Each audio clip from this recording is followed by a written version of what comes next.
Hi friends, welcome back to our channel. Friends, daily serial notification రావాలి అంటే ఛానల్ని subscribe చేసి పక్కనే ఉన్న బెల్ ఐకాన్ని క్లిక్ చేసి ఆల్ ఆప్షన్ సెలెక్ట్ చేయండి. అప్పుడే మేము పెట్టిన వీడియోస్ ముందుగా మీ మొబైల్కి నోటిఫికేషన్ ద్వారా వచ్చేస్తుంది. ఓకే ఫ్రెండ్స్, మరి అప్కమింగ్ రివ్యూ సూపర్గా ఉండబోతుంది.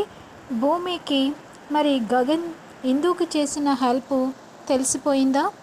మరి ఇందుకి అసలు గగన్ చేసిన సహాయం ఎలా తెలిసింది? అలాగే మరి భూమి గగన్కి మనసారా ప్రేమిస్తున్నానని చెప్పేసిందా? తన గుండెల్లో గుడి కడుతున్నానని బయటపడిపోయిందా? బయటపడాలి అనుకున్న వాళ్ళు ఖచ్చితంగా లైక్ చేయండి. అలాగే అపూర్వని గెంటేయాలన్న వాళ్ళు కూడా ఖచ్చితంగా లైక్ చేయండి. ఇంకా ఆలస్యం చేయకుండా రివ్యూలోకి వెళ్దాం. ఇంకా ఎపిసోడ్ స్టార్ట్ అవ్వగానే రివ్యూలోకి వెళ్దాం. ఎపిసోడ్ స్టార్ట్ అవ్వగానే మరి కృష్ణప్రసాద్ ఇంకా శారద దగ్గరికి వెళ్తాడు. శారద, ఏంటండి ఇలా వచ్చారు అని చెప్పి అనగానే, నీకు విషయం చెప్దామని వచ్చాను శారద అని చెప్పేసి అంటాడు. ఏం లేదు, నువ్వే కదా గగన్ని ఇంటికి పంపించావు. అవునండి, ఫోన్ మర్చిపోయింది కదా నక్షత్ర, అందుకే పంపించాను. అయితే ఆ నక్షత్ర మామూలు ఆడపిల్ల కాదు. అది ప్లాన్ ప్రకారం గగన్కి దగ్గర అవ్వాలని ఎన్ని ఎత్తులేస్తుందో తెలుసా శారదా? అవునండి, ఈ రోజుల్లో ఆ నక్షత్ర ఎన్నిసార్లు గగన్ కోసం ఇంటికి తిరుగుతోందో. అలాగే అది ప్లాన్ చేసే మా ఇంట్లో ఫోన్ కూడా మర్చిపోయిందని నా ఉద్దేశం.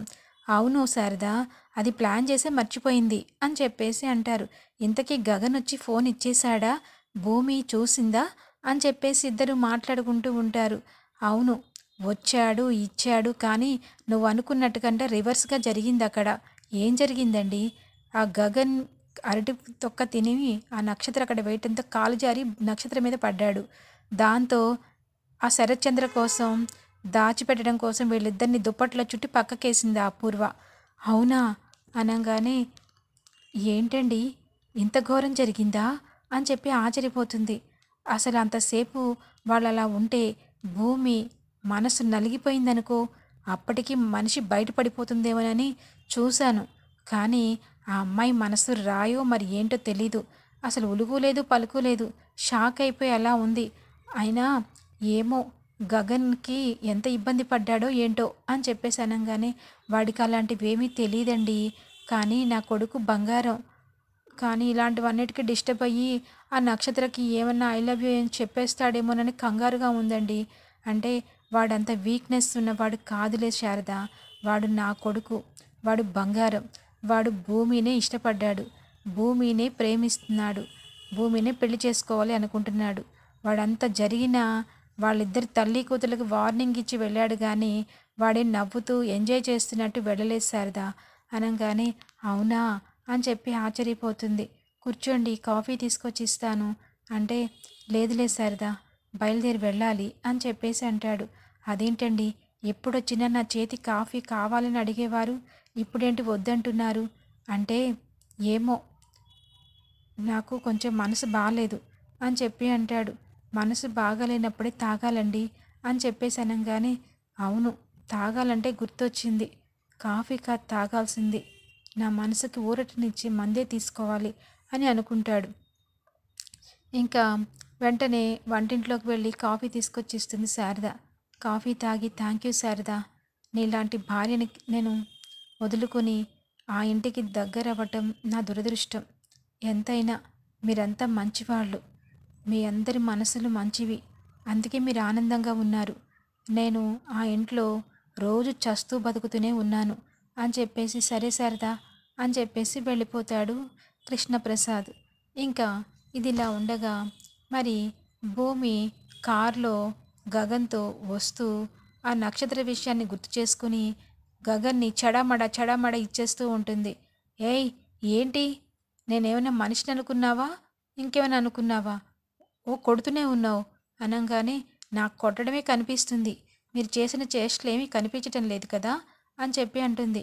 అవును, కనిపించకపోవడానికి ఏముంది, నేను ఎప్పటిలాగానే ఉన్నాను అని చెప్పేసి అంటాడు. అవును, ఎప్పటిలాగానే ఉన్నారు. అసలు మీకు ఎన్నిసార్లు చెప్పాలి ఆ ఇంటికి రావద్దని చెప్పి? మళ్ళా వస్తున్నారు. ఈ లోపల నాన్న చూస్తే ఏమవుతుందో తెలీదా మీకు అనగానే, నేనేమి ఆ నక్షత్రాన్ని లైన్లో పెట్టడానికి రాలేదమ్మగారు, అని చెప్పేసి అంటాడు. మరెందుకొచ్చారు అనంగానే ఆ నక్షత్రకి వార్నింగ్ ఇచ్చి వెళ్దామని చెప్పేసి అనుకుంటాడు. కానీ చెప్పడు. ఈ భూమి ఇలాగే ఆ నక్షత్రాన్ని నేను ఇష్టపడుతున్నానని అనుకోవాలి. అప్పుడు కదా మనసులో ఏముందో బయట పెడుతుంది అని చెప్పి, అయినా భూమి నువ్వు మధ్యలో ఏమనుకోవద్దు కానీ అసలు తనకి నాకు ఏమన్నా ఉంటుంది. మధ్యలో నువ్వెందుకు వస్తున్నావు? ఏంటి? మధ్యలో నేనెందుకు వస్తున్నానా అని చెప్పేసి, నిజమే కదా, నన్ను కాదనుకున్నావు కదా అని చెప్పేసి అంటాడు. ఈ లోపల ఆఫీస్ వచ్చేస్తుంది. సరే దిగు అని చెప్పేసి అనేసరికి దిగి సీరియస్గా తన చైర్లోకి వెళ్ళిపోతుంది. గగన్ కూడా ఇంకా తన క్యాబిన్కి వెళ్ళిపోతాడు. ఇంకా ఇదిలా ఉండగా ఆఫీస్కి ఫుల్ బిజీగా కాంట్రాక్ట్లు ఇంకా చాలా కాల్స్ వస్తూ ఉంటాయి. ఈ లోపల గగన్ ఫోన్ మాట్లాడుతూ ఉంటే తన ప్రాజెక్ట్ కోసం వచ్చిన వాళ్ళలో మరి ఒక ప్రాజెక్టు వెనక్కి వెళ్ళిపోతుంది కదా, ఆ మేనేజర్ విషయం. అదే విషయాన్ని ఇంకొకళ్ళు ఫోన్ చేసి, సార్ అర్జెంటుగా మీకు వేరే కాంట్రాక్ట్ కూడా టెండర్ వచ్చింది సార్, ఆ టెండర్లో మీదే ఫస్ట్ వచ్చింది, మీరు వచ్చి పార్టిసిపేషన్ చేస్తే మీకే వస్తుంది అని చెప్పి అనగానే సరే సరే అని చెప్పేసి అంటాడు. ఇంకా ఇది ఇలా ఉండగా నక్షత్ర గాల్లో తేలిపోతూ ఇంకా ఇల్లంతా గమ్మత్తుగా తిరుగుతూ ఓ పాట పాడుకుంటూ ఒకటే రూమ్లో ఎక్కడ ఉన్నా పక్కన నువ్వే ఉన్నట్టుంటుందే అని చెప్పేసి అటు ఇటు ఓ డ్యాన్స్ వేస్తూ ఉంటుంది. ఇంకా అపూర్వ నక్షత్ర అని చెప్పేసి చెంప చెళ్ళు అనిపించి, ఏమనుకుంటున్నావు? అసలేంటి? ఇందాక జరిగిన దానికి నా ప్రాణాలు పైనే పోయాయి. అసలు నీకు సిగ్గుగా అనిపించటం లేదా అని చెప్పి అనగానే, సిగ్గెందుకు మమ్మీ, ఎలాగో బావ నన్ను పెళ్లి చేసుకోబోతున్నాడు, అందుకని ముందుగా లవ్లో పడితే తప్పేముంది, బావ నన్ను ప్రేమిస్తున్నాడు కాబట్టి నేను బావని ప్రేమిస్తున్నాను. నక్షత్ర, ప్రేమ గుడ్డిది అన్నారు కానీ నీ అంత గుడ్డిది మాత్రం అవ్వకూడదే. వాడు లాస్ట్లో ఫోన్ ఇస్తూ నీకు ఇచ్చిన వార్నింగ్ నీ గుర్తుకు రావట్లేదా? నీ కారణంగా వాడే నాకు వార్నింగ్ ఇచ్చే స్థాయికి వచ్చాడు అంటే నా తల ఎక్కడ పెట్టుకోవాలో నాకే అర్థం కావట్లేదు. అయినా నీకు చిన్న దానివేం కాదు కదా, ఒక వయసు వచ్చింది కదా, నీకు వాడు మాట్లాడే మాటల్లో ప్రేమ కనిపిస్తుందా, కోపం కనిపిస్తుందా, ఏం కనిపిస్తుంది? అదేంటి మమ్మీ, ప్రేమగా మాట్లాడి వెళ్ళాడు కదా, ఇష్టం లేకపోతే నన్ను ఎందుకు అంతసేపు భరిస్తాడు? డాడీ ఉన్నప్పుడు ఇష్టం ఉండే కదా భరించాడు. ఓహో, నీకు ఇలా అర్థమైందా అని చెప్పేసి అనుకుంటూ ఉండగా గోరింటాకు వస్తుంది. ఏంటమ్మాయి, మీ అమ్మాయి ప్రేమ ముదిరి పాకాన పడిపోయింది, మ్యాటర్ పరుగులు తీస్తూ ఉంది. నువ్వు ఆపాలని ఎంత ప్రయత్నించినా మీ అమ్మాయి ఆగేటట్టు కనిపించట్లేదు. ఏదో ఒక రోజున ఆ అల్లుడు గారు వస్తారు, మీ ఇద్దరి శవాలు అక్కడ పడి ఉంటాయి, బ్యాండ్ మేళంతో తీసుకెళ్తా ఉంటారు. నా ప్రాణాలు నేను కాపాడుకోవడానికి పరుగులు తీయాల్సి వస్తుందేమోనని అలా ఊహించుకుంటున్నానమ్మాయి. ఇదిగో గోరింటాకు, నువ్వు పద్దాక మా ఇద్దరు చచ్చిపోవాలనే కోరుకుంటున్నావా అని చెప్పి అనగానే, నేను కోరుకోవడం కాదు, నువ్వే కోరుకుంటున్నావు మీ అమ్మ చచ్చిపోవాలని అని చెప్పేసి అంటుంది. ఆ మాటకి వెంటనే స్టాప్ ఇట్ అని చెప్పి గట్టిగా అరుస్తుంది. అసలు ఏంటి, నేను మాట్లాడి మీరేం మాట్లాడుతున్నారు అని చెప్పేసి అరుస్తూ ఉంటుంది అపూర్వ. నువ్వెన్ని మాట్లాడినా కూరలు తీసిన పాములాగా చేసేసింది అమ్మాయి నిన్ను నీ కూతురు, అసలు తల దించుకోవాల్సి వచ్చిందనుకో అని చెప్పేసి అంటూ ఉంటుంది. ఇంకా ఇదిలా ఉండగా భూమి ఇంకా ఫైల్ తీసుకుని గగన్ క్యాబిన్లోకి వెళ్తుంది. గగన్ అలా చూస్తూ వర్క్ చేసుకుంటూ ఫోన్లో మాట్లాడుకుంటూ ఉండగా గగన్ వంకే చూస్తూ ఉంటుంది. అయినా గగన్ని చూసి అలా ఉండిపోయేసరికి కానీ భూమికి నక్షత్ర చేసిన విషయమే జ్ఞాపకం వస్తూ ఉంటుంది. రావడంతోనే ఇంకా అక్కడే కూర్చుని గగన్ వంకే చూస్తూ ఉండగా, ఏంటి, నేను పొద్దుటి నుంచి చూస్తున్నాను, కారులో నన్ను చూస్తూనే ఉన్నావు, ఇప్పుడు నన్నే చూస్తూనే ఉన్నావు, ఏమైంది, నా మొహానికి ఏమైనా అయిందా, లే అని చెప్పేసి అక్కడ మిర్రర్ ఉంటే మిర్రర్లో చూసుకుంటూ ఉంటాడు. చూసుకోగానే ఇంకా నక్షత్ర లిప్స్టిక్ అంతా కూడా షర్ట్కి అంతా అంటుకుపోయి ఉంటుంది. ఓహో ఇదా, అసలు నక్షత్ర నాకు అని చెప్పేసి కావాలనే భూమి కోసం వెటకరిస్తూ మాట్లాడుతూ ఉంటాడు గగన్. నిజంగా నక్షత్ర అంటే నక్షత్రాలే, అసలు అలాంటి ఛాన్స్ వదులుకోకూడదు అని చెప్పేసి, ఎంతైనా తను నన్ను ఇష్టపడుతుంది కదా అని చెప్పేసి అనంగానే, ఆపుతారా? అసలు మీకు అంతసేపు ఊపిరి ఎలా ఆగింది? అసలు ఎలా ఉండగలిగారు అని చెప్పేసి అంటుంది. ఏంటి భూమి, ఇంకా నువ్వు మర్చిపోలేదా? ఆ విషయాన్ని గుర్తు చేసుకుంటున్నావా అని చెప్పేసి అనంగానే, మర్చిపోయేలాగా ప్రవర్తించారా మీరు అని చెప్పేసి అంటుంది. సరే సరే, ఏంటి విషయం ఏంటి అని చెప్పి అనంగానే, విషయం ఏమీ లేదు అని చెప్పేసి, మరి ఎందుకు వచ్చావంటే, ఏం లేదు అని చెప్పేసి అంటుంది. ఏంటి ఏం లేకపోతే ఊరికినే వస్తావా అని చెప్పేసి అనంగానే, అవును అని చెప్పేసి అంటూ అక్కడే కూర్చుంటుంది. ఎంతసేపు కూర్చుంటావు? ఏమైనా వర్క్ ఉంటే చెప్పు నాకు అని చెప్పేసి అంటాడు. ఏ వర్కు లేదు అని చెప్పేసి అన్న తర్వాత వెంటనే ఆ టెండర్ విషయం గుర్తుకొస్తుంది. అవును, మీరు నేను రేపు ఇంకొక ప్రాజెక్ట్ ఉందంట కదా, అక్కడికి వెళ్ళాలని చెప్పేసి రిసెప్షనిస్ట్ వచ్చి చెప్పింది అని చెప్పేసి అనగానే, సరే రేపు మార్నింగ్ కదా వెళ్ళాల్సింది, సరే నువ్వు 9:30 కల్లా అక్కడికి వచ్చేసి నేను పికప్ చేసుకుంటాను, అక్కడి నుంచి మనం బయలుదేరి వెళ్దాం అని చెప్పేసి అంటాడు. ఇంకా సరే అని చెప్పేసి భూమి బయటకు వచ్చేస్తూ ఉండగా ఇంకా కాలు స్లిప్ అయ్యి గగన్ మీదే పడుతుంది. గగన్ మీద పడంగానే ఇంకా గగన్ మాత్రం ఎంజాయ్ చేస్తూ అలా ఉండిపోతాడు. భూమి కాలు స్లిప్ అయిందని చెప్పి ఇంకా అలాగే ఉండగా, ఏంటి పడిపోతే కనీసం కొంచెం కూడా ఆ, తీసే ప్రసక్తే లేదా, అలా ఉండిపోతారా అనగానే, ఏముంది బాగా అలవాటైపోయినట్టుంది మీకు ఇలా పడిపోటాలు అని చెప్పేసి అంటుంది. హే భూమి, పడింది నువ్వా నేనా అని చెప్పి అనగానే, సారీ నేనే పడ్డానులే అని చెప్పేసి అనుకుంటూ ఇంకా తుడుచుకుంటూ అక్కడి నుంచి వెళ్ళిపోతుంది. ఏదేమైనా ఇష్టమైన వాళ్ళ హగ్ వేరేగా ఉంటుంది. అలాగా నక్షత్రతో ఉన్నంతసేపు కుంపటి మీద ఉన్నట్టు అనిపించింది. అదే భూమితో ఉంటే చాలా మనసుకి ఆహ్లాదకరంగా అనిపించింది. అదే నా తేడా అంటే, అసలు ఈ భూమికి ఏం అనిపించదా? నాకు అనిపించినట్టు భూమికి ఎందుకు అనిపించటం లేదు అని చెప్పేసి అనుకుంటూ ఇంకా వేరే క్లయింట్ రాగానే బిజీ అయిపోతాడు గగన్. ఇంకా భూమి తన క్యాబిన్కి వెళ్ళిపోతుంది. ఇంకా ఇదిలా ఉండగా ఈవినింగ్ అయిన తర్వాత ఎవరికి వాళ్ళు రేపు ప్రోగ్రాం ఉంది కాబట్టి ఇంటికి వెళ్ళిపోతారు. ఇంకా అర్ధరాత్రి అవుతుంది. ఇంట్లో అందరూ కూడా భోజనాలు చేయడానికి వరుసగా కూర్చోగానే ఇంకా అందరికీ వడ్డించేసినాక భోజనాలు చేస్తూ ఉంటారు. అప్పుడు ఇంకా శరత్చంద్ర అడుగుతాడు, ఏంట్రా చెర్రీ, కేపీ ఇంకా రాలేదు, అందరూ వచ్చారు అని చెప్పి అనగానే, ఏమో మామయ్య, డాడీ ఒక్కోసారి ఇయర్ ఎండింగ్ కదా, ఆఫీస్లో వర్క్ బిజీగా ఉన్నట్టున్నారేమో, లేకపోతే ఆ 2 కోట్లు ఏమైందని చెప్పి వెతుకుతున్నారా అని చెప్పేసి అడుగుతాడు.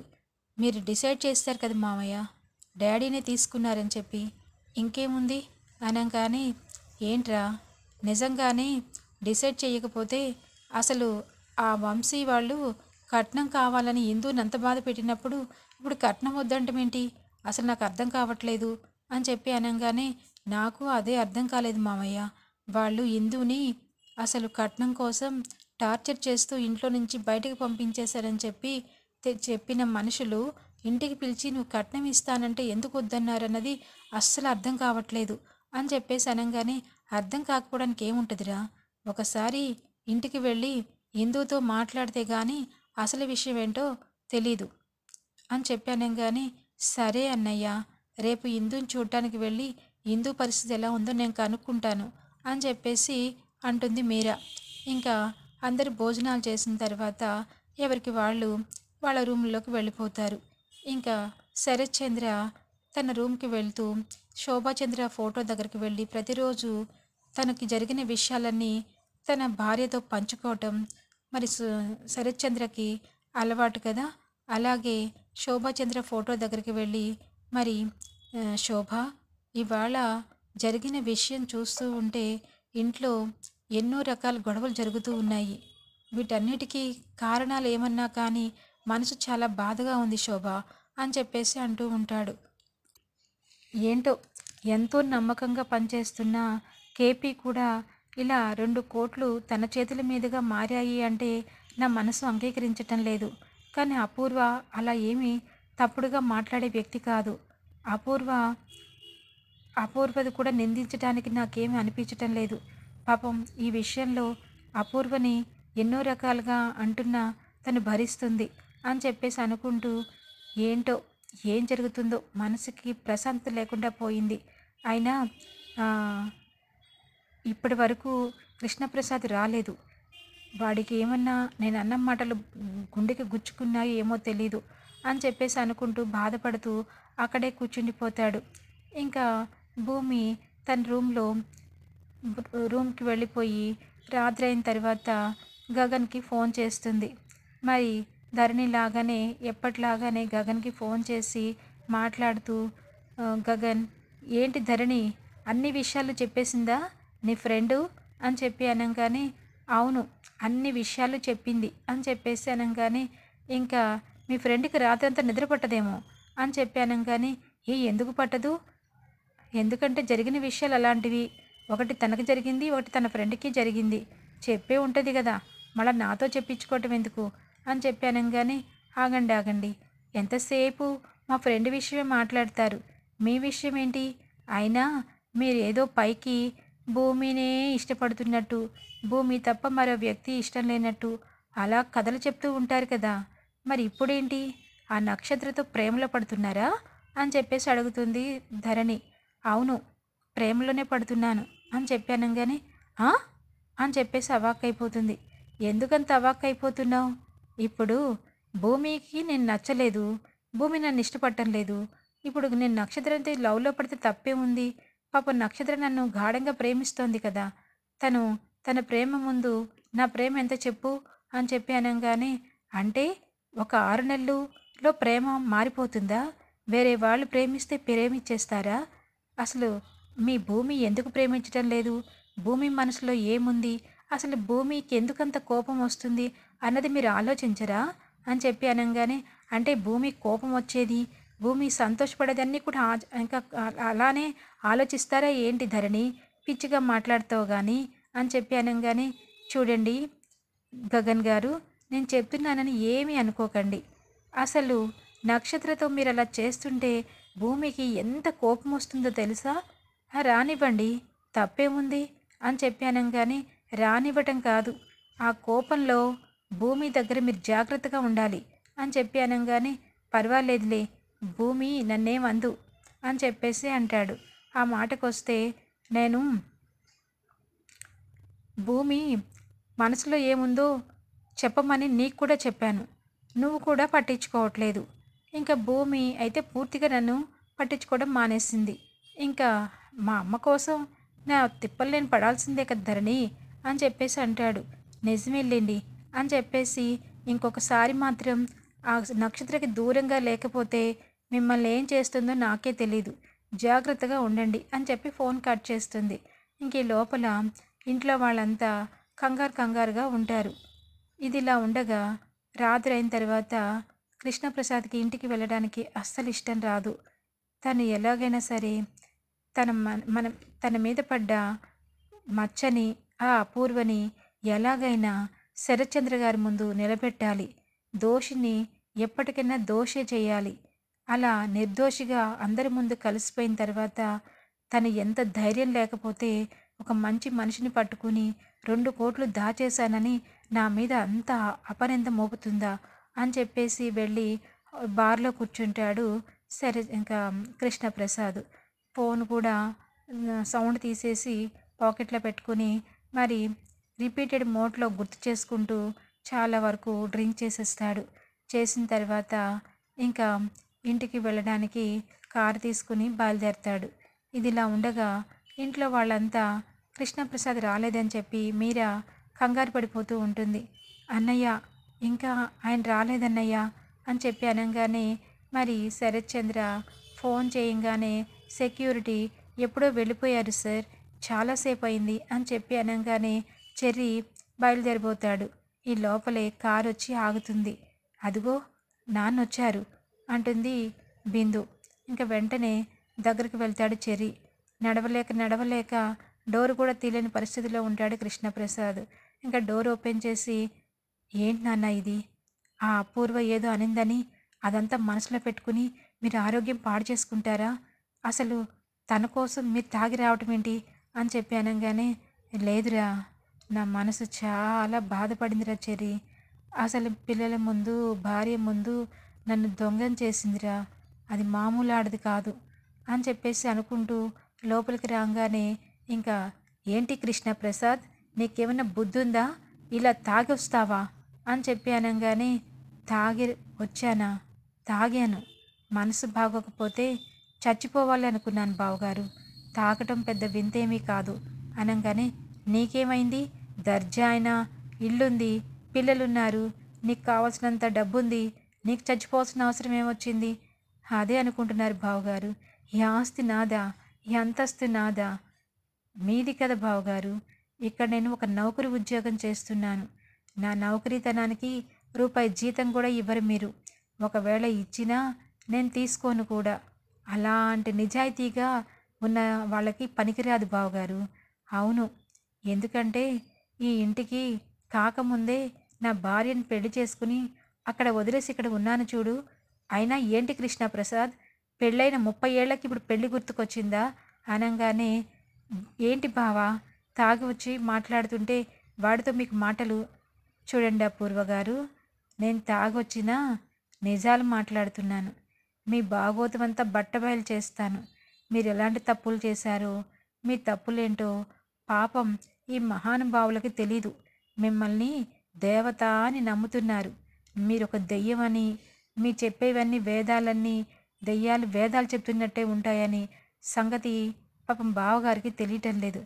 కృష్ణప్రసాద్, తాగొచ్చి ఎలా పడితే అలా మాట్లాడితే మర్యాదగా ఉండదు. నీకు మర్యాద ఏంటి? నువ్వు ఎన్ని తప్పులు చేశావో అవన్నీ తెలిస్తే నువ్వు ఇలా ఉండవు అని చెప్పి అనగానే, నక్షత్ర, ఇంకా చెర్రీ, భూమి, మామయ్య, ఆగండి మామయ్య అని చెప్పేసి ఆపుతూ ఉంటుంది. ఇప్పుడు గనుక నా నోటికి బ్యాండేజ్ వేసుకుంటే ఇదిగో ఈ తప్పులు తడక ఈ అహంకారి చిందులేస్తూ తనంతటి వాళ్ళకి పోటుగతి లేనట్టుగా మాట్లాడుతూ ఉంటుంది. అమ్మా శోభచంద్ర, నువ్వు దేవతవమ్మా. నిన్ను చేతులెత్తి మొక్కడానికైనా అన్ని విధాలుగా అర్హురాలివి.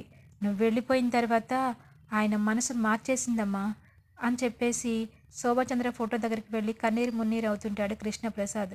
ఏ కృష్ణప్రసాద్, నువ్వేం మాట్లాడుతున్నావో నీకు అర్థమవుతుందా అని చెప్పి అనగానే, ఏం మాట్లాడుతున్నానో అన్నీ అర్థమవుతున్నాయి బావగారు. ఈ మహాతల్లిని చనిపోయిందని ఇంతకాలం నమ్ముతున్నారు, కానీ ఈవిడ చనిపోలేదు, చంపేసింది, ఒక దెయ్యం చంపేసింది అని చెప్పేసి గట్టి గట్టిగా కేకలు పెడుతూ ఉంటాడు. ఏం మాట్లాడుతున్నావు? అర్థమయ్యేలాగా చెప్పు కృష్ణప్రసాద్ అని చెప్పి శరత్చంద్ర అంటాడు. చెప్తాను, అన్ని విషయాలు చెప్తాను. అసలు నాకు పెళ్ళి అయ్యి 2 పిల్లలు ఉన్న తర్వాత మీ ఇంటికి అల్లుడిని ఎందుకు అవుతాను? నేను ఎందుకు అవ్వాల్సి వచ్చింది? అసలు ఇవన్నీ కూడా నువ్వే కదా మోసం చేసి నా చెల్లెల్ని పెళ్లి చేసుకున్నావు అని మీరనుకుంటున్నారు. నేను మోసం చేయలేదు. ఇదిగో ఈ అపూర్వ నన్ను బ్లాక్మెయిల్ చేసి నీ చెల్లితో పెళ్ళికి ఒప్పించింది అని చెప్పేసి అనగానే, ఏంటి అపూర్వ, ఈ కృష్ణప్రసాద్ చెప్పేదంతా నిజమా అనగానే, బావా వాడి మాటలు నమ్మకండి బావా, ఆపు. ఏం నమ్మద్దు? నువ్వు శోభాచంద్రని చంపేసింది నిజం కాదా? ఆ ఫైర్ యాక్సిడెంట్లో నిలువెల్ల మంటల్లో వేసేసింది నువ్వు కాదా? నీ మనస్సాక్షికి సమాధానం చెప్పుకోగలవా? నువ్వు నిజమే చెప్తున్నావో అబద్ధమో చెప్తున్నావో నీ కూతురి మీద ప్రమాణం చేసి చెప్పు. నీ ప్రమేయం లేదని చెప్పు. కావాలని నిండు గర్భిణిగా ఉన్న శోభాచంద్రని హాస్పిటల్కి తీసుకెళ్లాల్సిన నువ్వు మరి బొమ్మల ఫ్యాక్టరీకి ఎందుకు తీసుకొచ్చావు అని చెప్పేసి అడిగి కడిగి పారేస్తూ ఉంటే ఒక్కొక్క అపూర్వ చేసిన మోసం అంతా కళ్ళకు కట్టినట్లు అద్దంలాగా మరి శరత్చంద్రకి అర్థమయ్యేలాగా కృష్ణప్రసాద్ బయట పెడుతూ ఉంటే మరి పై ప్రాణాలు పైనే పోతున్నాయి అపూర్వకి. ఇంకేముంది, అంతా అయిపోయింది. ఏదైతే జరగకూడదు అనుకున్నానో, ఏదైతే బావ మనసులో పడకూడదు అనుకున్నానో అది జరిగిపోతుంది. ఎలాగైనా సరే ఈ విషయాన్ని ఇక్కడి నుంచి తప్పించుకోవాలి. చూసావా బావా, ఎంతటికైనా దిగజారిపోతాడు ఈ కృష్ణప్రసాద్. వాడిని 2 కోట్లు తీసుకున్నాడని నేను చెప్పినందుకు ఆ అక్కని చంపింది నేనేనని చెప్పి అంటున్నాడు. అసలు అక్కని చంపాల్సిన అవసరం నాకెందుకుంటుంది బావా? ఈ కృష్ణప్రసాదే ఆ ఫ్యాక్టరీకి మంటల్లో పెట్టేసింది కృష్ణప్రసాదే. చూసుకోవద్దా అని చెప్పేసి మొత్తం కావాలని ప్లేట్ ఫిరాయిస్తూ ఉంటుంది. కానీ శరత్చంద్ర గారికి ఆ రోజు జరిగిన విషయం అంతా ఒక్కొక్కటి గుర్తుకు వస్తూ ఉంటాయి. ఈ విషయంలో ఇంతకాలం అపూర్వని నేను నమ్మాను. అపూర్వ చాలా మంచిదనుకున్నాను, అబద్ధమే చెప్పదనుకున్నాను. కానీ దీని వెనకాల ఇంత కుట్ర నడిచిందా? నా శోభ చనిపోవటానికి కారణం ఈ అపూర్వన అంటే నన్ను దక్కించుకోవటం కోసం ఎంతటికన్నా దిగజారిపోతుందా అని చెప్పేసి అనుకుంటూ అపూర్వ అని చెప్పి గట్టిగా కేక పెడతాడు. ఇంకా నక్షత్ర ఒకవైపు, మరి అపూర్వ ఒకవైపు గోరింటాకు అలా చూస్తూ ఉంటారు. అయిపోయింది, అంతా అయిపోయింది. వీళ్ళిద్దరి జీవితానికి ఫుల్ స్టాప్ పెట్టైపోతున్నాడు అల్లుడు గారు. ఇక్కడ నేనుంటే నాకు కూడా ఏదో జరుగుతుంది అని చెప్పి నెమ్మదిగా తప్పించుకోవాలని చూస్తూ ఉంటుంది గోరింటాకు. ఇంకా డాడీ, మీరు మామయ్య చెప్పిందంతా నిజమని నమ్ముతున్నారా? మమ్మీ చాలా మంచిది, అలా ఎప్పటికీ చేయదు అని చెప్పేసి నక్షత్ర అంటూ ఉంటుంది. అనగానే ఏంటమ్మా కళ్ళకు కట్టినట్టుగా ఆ కృష్ణప్రసాద్ చెప్తుంటే ఒక్క మాట కూడా అపూర్వ నోట్లోంచి రావటం లేదు అంటే ఏం జరిగి ఉంటుంది అని చెప్పి గట్టిగా అడుగుతూ ఉంటాడు. ఎపిసోడ్ ఎండ్ అవుతుంది. ఇంకా ఇదిలా ఉండగా మరి వంశీకి ఆఫీస్కి వెళ్ళిపోయిన తర్వాత ఇంకా మీరా కూడా వెళ్ళిపోయిన తర్వాత వీళ్ళిద్దరూ మాట్లాడుకుంటూ ఉంటారు, వెంకటేష్ సౌందర్య. నిజంగా ఆ అపూర్వ చేసిన పని చాలా అసహ్యకరంగా ఉంది. కానీ గగన్ మనకి చేసిన సహాయం జీవితాంతం గుర్తుపెట్టుకోవాలి సౌందర్య. ఈ విషయం ఎవరికి చెప్పొద్దన్నాడు. అంత పెద్ద సహాయం చేసి ఎవరైనా ప్రగల్భాలు పోతూ బహిరంగంగా చూపించుకుంటారు. కానీ ఆ అబ్బాయి అలా చేయలేదు. నిజంగా ఆ అబ్బాయి సంస్కారం నేను మర్చిపోలేకపోతున్నాను అని చెప్పి సౌందర్య వెంకటేష్ ఇద్దరు మాట్లాడుకుంటూ ఉండగా ఇంకా పక్క నుంచి వింటుంది మరి ఇందు. ఒక్కసారిగా షాక్ అవుతుంది. నాకు కట్నం ఇచ్చింది అన్నయ్య. చాలాసార్లు అన్నయ్యని బాధ పెట్టాను, చాలాసార్లు మిస్అండర్స్టాండింగ్ చేసుకునే విధంగా మాట్లాడాను. అన్నయ్యతో క్షమాపణ అడగాలి అని చెప్పి ఇంకా ఇందు అక్కడి నుంచి పరుగులు తీసుకుంటూ గగన్ ఆఫీస్కి బయలుదేరుతుంది.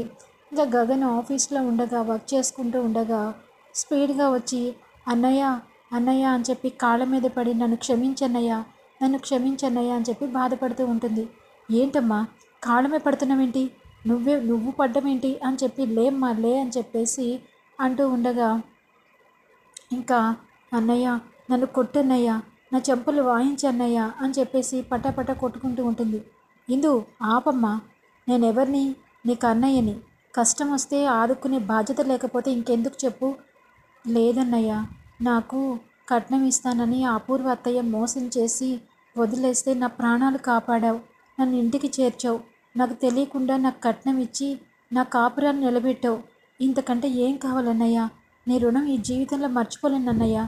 ఏంటమ్మా నువ్వు నేను అన్నా చెల్లెళ్ళం, రుణం ఏంటి రుణం అని చెప్పి అనగానే జాగ్రత్తగా ఉండమ్మా, ఎప్పుడూ కూడా నీ సంతోషమే మా సంతోషం అని చెప్పి అనగానే ఇంకా ఇంటికి వెళ్ళు, నాకేం క్షమాపణలు వద్దు అని చెప్పి జాగ్రత్తగా పంపిస్తూ ఉంటే ఈ విషయాలన్నీ భూమి అప్పుడే డోర్ తీసుకుంటూ లోపలికి వస్తూ అంతా వినేస్తుంది. ఓహో, ఇందుకి కట్నం ఇచ్చింది గగన్ గారా, కానీ ఒక్క మాట కూడా చెప్పలేదు అని చెప్పి పక్కకి తప్పుకుంటుంది. ఇంకా ఇందు అక్కడి నుంచి బయలుదేరి వెళ్ళిపోతుంది. ఇంకా వెంటనే భూమి పట్టలేని సంతోషంతో వచ్చి గగన్ని హగ్ చేసుకుంటుంది. హగ్ చేసుకుని నిజంగా మీ అంత గొప్ప మనుషులు ఈ ప్రపంచంలోనే ఉండరు గగన్ గారు, అంత గొప్ప వ్యక్తి నన్ను ప్రేమించటం నా అదృష్టం అని చెప్పేసి పట్టుకుని ఇంకా ఆనందంతో అలా ఉండేసరికి గగన్ వదులు భూమి వదులు అని చెప్పి అంటాడు.